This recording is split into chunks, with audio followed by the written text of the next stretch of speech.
Imam mazhab menyikapi perbedaan. Imam mazhab bagaimana mereka menyikapi perbedaan?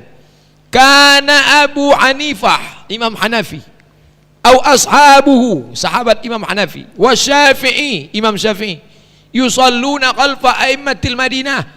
Imam Syafi'i salat di belakang imam-imam di Madinah, padahal orang Madinah itu Maliki.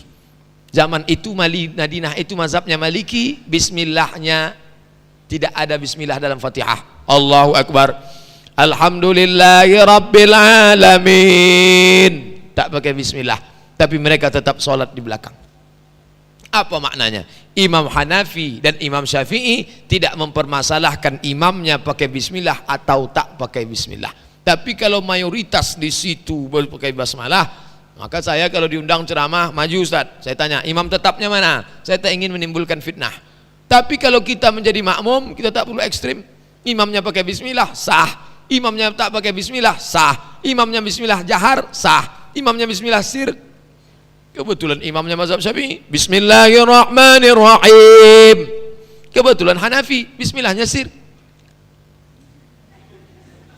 Kebetulan Maliki tak pakai bismillah sama sekali, sah. Tak perlu dipermasalahkan. Yang masalah mana? Ketika takbir langsung qul huwallahu ahad. Nah, itu masalah.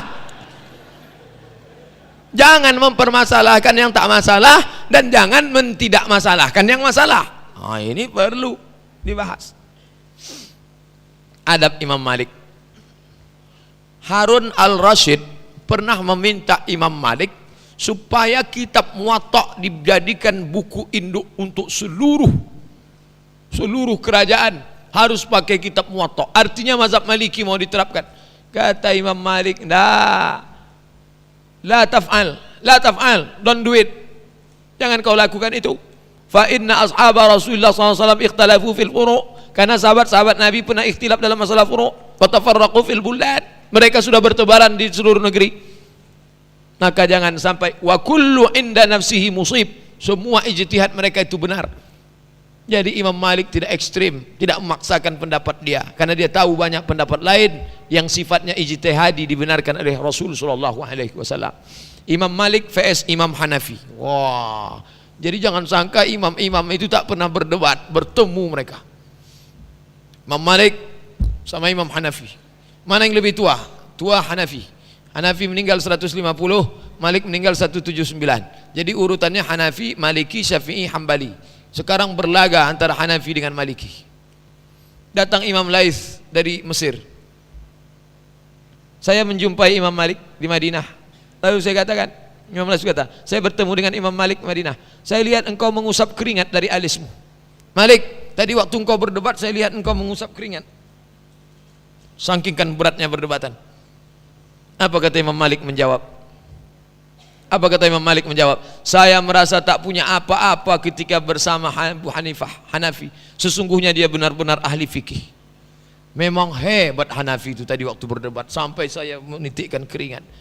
Imam Laits datang lagi menjumpai Imam Hanafi. Kemudian saya menemui Hanafi. Hanafi, bagus sekali ucapan Malik terhadap dirimu. Apa kata Hanafi? Demi Allah, saya belum pernah melihat orang yang lebih cepat memberikan jawaban daripada Imam Malik. Saling memuji. Malik, bagaimana pendapatmu tentang Hanafi? Belum pernah saya ketemu orang paling hebat hujahnya daripada Hanafi. Hanafi, apa pendapatmu tentang Malik? Saya belum pernah ketemu orang yang paling cepat jawabannya. Begitu, saling membesarkan. Kalau sekarang, apa pendapatmu tentang Abdul Somad? Abdul Somad ahli hadas. Bahwa kita salah, mungkin salah. Manusia tak ada yang sempurna. Wa tawassaw bil haq wa tawassaw bis sabr. Ini akhlak salaf tu ini. Ini dua-dua ini salaf ni. Malik salaf, Hanafi salaf. Salafus salih, mereka yang hidup 3 abad pertama. Apakah ulama Saudi Arabia itu tidak ada ikhtilaf? Apakah semua pendapatnya sama semua? Ulama-ulama Saudi Arabia pun beda pendapat. Masalah turun ketika sujud, turun ke bawah waktu sujud, Allahu Akbar. Menurut pendapat Ibnu Baz, dulu kan lutut. Kalau turun ke bawah, lutut duluan. Menurut Albani, lebih dulu tangan. Berbeda. Yang satu mengatakan lutut duluan. Yang satu mengatakan tangan. Jadi kalau ikut ini membid'ahkan ini, kalau ikut ini saling membid'ahkan. Apa solusinya kalau tidak berlapang dada menerima perbedaan? Masalah turun ketika sujud. Masalah takbir sujud tilawah. Wahum la yastakbirun. Sujud tilawah. Apakah turunnya itu pakai takbir atau diam aja? Menurut Syekh bin Baz, Mufti Saudi, pakai takbir. Turun itu takbir. Allahu Akbar. Waktu bangkit ke atas, Allahu Akbar. Kata Syekh Albani tak perlu. Tidak bertakbir. Berbeda pendapat. Kalau begitu takbir itu bid'ah. Apakah karena berbeda langsung saling membid'ahkan? Masalah umrah berkali-kali dalam satu keberangkatan. Sampai ke Makkah.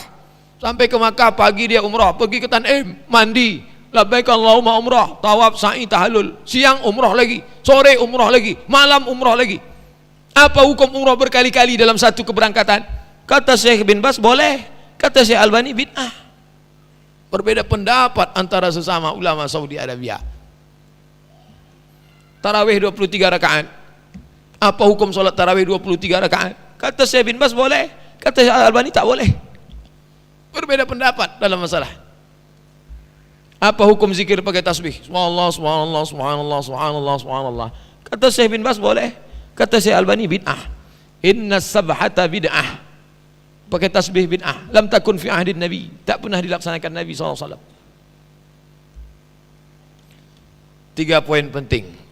3 pelajaran penting. Pertama, bahwa ikhtilaf dalam memahami nas bukan perkara baru, sudah terjadi ketika Rasul masih hidup, kemudian berlanjut hingga zaman sahabat, setelah ditinggalkan Rasul hingga sampai sekarang. Maka yang perlu dilakukan bukan menghilangkan ikhtilaf seperti rendah hatinya Imam Malik yang tidak mau memaksakan mazhab Maliki, tapi memahami ikhtilaf sebagai dinamika dan kekayaan khazanah keilmuan Islam. Selama ikhtilaf itu dalam masalah furu', bukan masalah usul, sebagaimana yang dicontohkan para salafus saleh di atas. 2. Berbeda dalam masalah furu' tidak menyebabkan umat saling membid'ahkan. Karena Imam Ahmad bin Hanbal tidak membid'ahkan Imam Syafi'i dan para pengikutnya hanya karena mereka berdoa kunut pada salat subuh. Kecenderungan bid'ahkan orang lain ketika berbeda pendapat ini berbahaya. Contoh, orang yang berpegang pada pendapat Syekh Albani ketika akan turun sujud dia mendahulukan tangan. Ketika dia tidak dapat menerima pendapat yang mengatakan mendahulukan lutut, berarti dia membid'ahkan Syekh Ibnu Utsaimin dan Syekh bin Baz. Saling membid'ahkan. Kamu duluan lutut, salah. Saling menyalahkan, berperang. Nauzubillah. Terakhir, seperti yang diwasiatkan Imam Syahid Hasan Al-Banna, na'mal fima tafaqna wa na'tadzir fima ikhtalafna. Mari beramal pada perkara yang kita sepakati, mari berlapang dada menyikapi perkara yang kita ikhtilaf di dalamnya. Wallahu a'lam bishawab. Terima kasih atas segala perhatian. Wassalamualaikum warahmatullahi wabarakatuh.